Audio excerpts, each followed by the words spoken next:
on annonce des quantités exploitées de lithium 21 fois supérieures à celles qu'on exploite aujourd'hui. J'ai visité 300 sites miniers dans le monde. Je sais ce que représente une fois de plus, 2 fois de plus, 21 fois plus. C'est hallucinant. C'est même fou que des gens envisagent des scénarios où on va exploiter 21 fois plus de lithium qu'on en exploite aujourd'hui.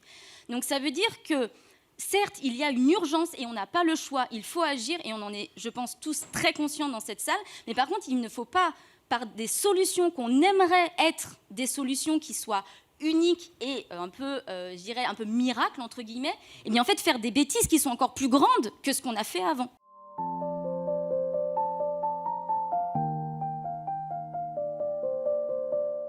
Est-ce qu'il va aussi y avoir des limites, alors dans l'utilisation de l'eau, ça on le sait, mais une limite énergétique?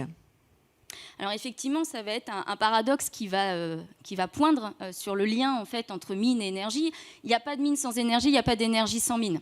Les deux sont intrinsèquement liés.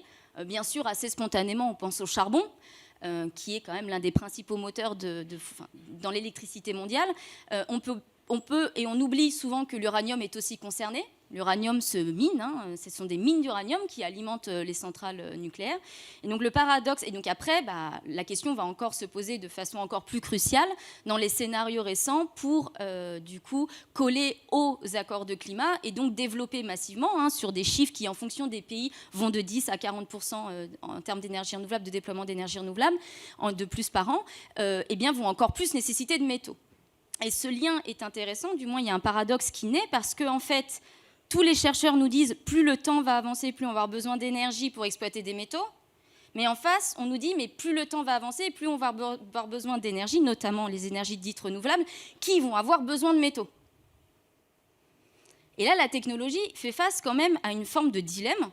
À défaut de parler de paradoxe, on peut, je pense, parler de dilemme, à savoir de se dire comment on va faire. C'est-à-dire, à un moment, comment on va choisir. Comment on va choisir, par exemple, d'électrifier complètement un parc minier pour créer du métal, pour que le métal réapprovisionne lui-même des énergies renouvelables qui vont faire de l'énergie pour alimenter des sites miniers.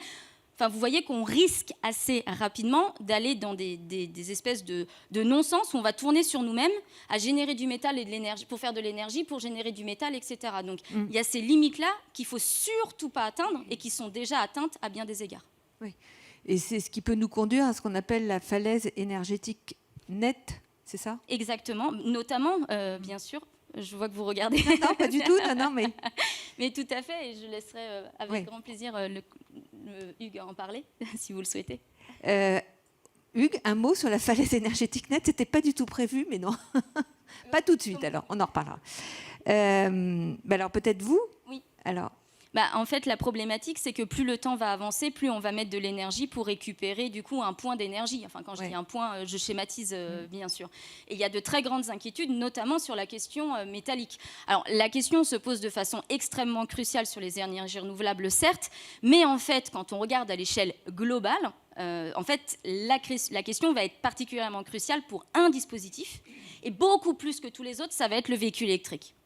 C'est-à-dire qu'aujourd'hui, d'après les derniers scénarios, et je pense notamment à une étude qui est sortie il y a 2 semaines, qui a été financée et portée par Eurométaux, qui fait un bilan par rapport à la situation globale et européenne, 60% de la demande métallique qui est identifiée pour répondre aux besoins de la transition énergétique sont portés par les véhicules électriques. Par les batteries. Alors, effectivement, principalement par les batteries, mais pas seulement. Aujourd'hui, par exemple, on pense assez facilement aux batteries parce que c'est l'une des grandes différences technologiques qui différencie le véhicule électrique du véhicule conventionnel. Donc, on reste un petit peu bloqué sur cette batterie qui polarise un peu toutes les attentions, toutes les demandes. Mais en fait, typiquement, par exemple, pour l'aluminium, on se rend compte que, certes, l'aluminium aujourd'hui vit des énormes taux de croissance liés notamment au secteur de la construction, mais l'allègement des véhicules, qui est aussi lié au fait que le véhicule électrique est plus lourd que ses prédécesseurs, du coup va nécessiter aussi de croître en production pour pouvoir alléger les véhicules électriques. Donc ça veut dire qu'on a fait un choix, et ça c'est quelque chose qu'il va vraiment falloir réfléchir sur la question de la transition énergétique, parce qu'en fait nos choix ne seront pas sans conséquences. Aujourd'hui, on annonce par exemple Autre Métal, qui pour lui est complètement lié aux batteries, on annonce des quantités exploitées de lithium 21 fois supérieures à celles qu'on exploite aujourd'hui. J'ai visité 300 sites miniers dans le monde. Je sais ce que représente une fois de plus, 2 fois de plus, 21 fois plus. C'est hallucinant.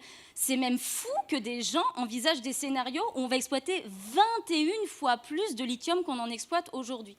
Donc ça veut dire que certes, il y a une urgence et on n'a pas le choix, il faut agir et on en est, je pense, tous très conscients dans cette salle. Mais par contre, il ne faut pas, par des solutions qu'on aimerait être des solutions qui soient uniques et un peu, je dirais, un peu miracle, entre guillemets, et bien en fait faire des bêtises qui sont encore plus grandes que ce qu'on a fait avant. Alors, justement, quelle solution peut-on envisager, quelle piste pour sortir de ce tableau-là que vous venez de nous dresser ? Alors, notamment, je vais faire le lien avec le domaine du numérique, oui. Notamment, parce que je n'ai pas parlé du domaine du numérique qui est un petit peu particulier, puisqu'il est très consommateur de métaux, mais il a une particularité, c'est qu'il consomme une grande diversité de métaux. Dans le domaine de la construction, vous avez des métaux phares, comme l'aluminium ou l'acier, enfin les aciers, etc. Mais dans le numérique, en fait, on a toutes sortes de métaux dits de métaux de spécialité. On a un énorme souci, c'est qu'on a trop peu d'éco-conception. Alors, j'en parlais ce matin encore avec un interlocuteur de ce secteur. C'était très intéressant parce que souvent, on vous dit « Ah non, mais nous, on recycle le numérique. Hein. » C'est-à-dire que les dispositifs du numérique, on les prend, on les recycle. Alors, pour avoir interrogé un certain nombre de personnes qui travaillent dans la collecte, en fait, il y a une chose qu'on ne vous dit pas, c'est qu'il y a une partie du numérique, enfin des dispositifs numériques qu'on ne peut pas recycler.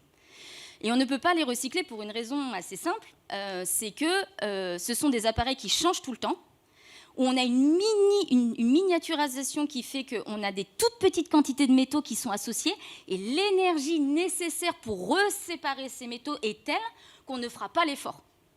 Donc ce qu'on fait, c'est que certes, on les collecte, donc officiellement, vous pouvez cocher la case « J'ai bien agi », mais derrière, si vous n'interrogez pas vos systèmes de collecte, vous ne vous rendrez pas compte qu'il y a une grosse partie qui va être prise, qui va être pilée et qui va être stockée dans le sous-sol, sous forme de décharge. Donc, il y a cet enjeu, effectivement, d'éco-conception, c'est-à-dire comment je conçois un dispositif qui soit en mesure d'être soit réutilisé, réparable, réutilisable, mais aussi, au pire des cas, si je ne peux pas le réutiliser, si je ne peux pas augmenter sa durée de vie, que puis-je faire pour garantir que les collecteurs et les recycleurs seront en mesure de, derrière, bien séparer les métaux et valoriser au maximum. Les taux de recyclage sont très faibles, hein, même pour l'aluminium et le cuivre, qui sont quand même les 2 métaux qui sont les plus recyclés dans le monde. Aujourd'hui, là, en 2021, on était à 45%.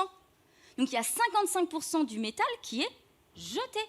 Et ça, c'est pas possible. On ne peut pas jeter une substance qui est très facilement recyclable. Donc il y a la notion d'éco-conception qui est majeure, la notion de recyclage aussi, c'est-à-dire qu'on compte beaucoup dessus.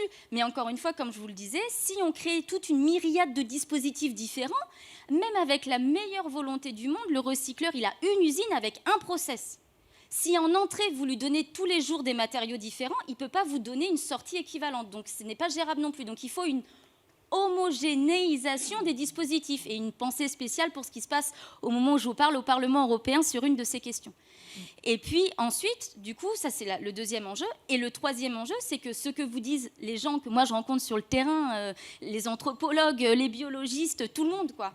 Quand on regarde ce qui se passe, c'est intenable, le système actuel. Alors, les miniers, ils vont essayer de faire ce qu'ils peuvent. Ils sont en retard par rapport aux autres secteurs industriels et ils le reconnaissent. Mais ils vont faire ce qu'ils peuvent. Mais ils ne feront pas de miracle. Donc, ça veut dire qu'on sait que les impacts vont grandir. Donc, le seul moyen, si on veut véritablement agir sur les impacts de la mine via la matérialité qui est la nôtre, c'est la sobriété. Si on ne diminue pas drastiquement la demande métallique, on ne s'en sortira pas. Et là, je pense qu'il ne faut pas se raconter d'histoire entre nous. C'est une réalité. Et quel que soit le secteur que vous preniez, le secteur de l'agroalimentaire, hein, les engrais sont minés, hein, que vous preniez le secteur du transport, que vous preniez le secteur de la construction, que vous preniez, quel que soit le secteur du numérique, toutes les personnes vous disent, au regard des pronostics actuellement qui sont faits en termes de croissance, on a déjà, et vous le disiez très justement à l'instant, des tensions, mais ces tensions ne vont que s'aggraver. Et avant même de parler de pénurie, ce que vous disent tous les experts, et quels que soient les domaines, en sciences sociales, en sciences humaines, etc., tout le monde vous dira, il n'y a pas de solution possible parce qu'on va au-delà d'une catastrophe en termes de l'exploitation minière, c'est-à-dire qu'on va avoir un dispositif aujourd'hui, téléphone portable, j'en sais rien moi, des couverts, des pièces de monnaie, qui déjà portaient des très fortes externalités, et ça va croître de façon drastique. Donc le seul moyen, il n'y en a pas d'autre, c'est la sobriété métallique.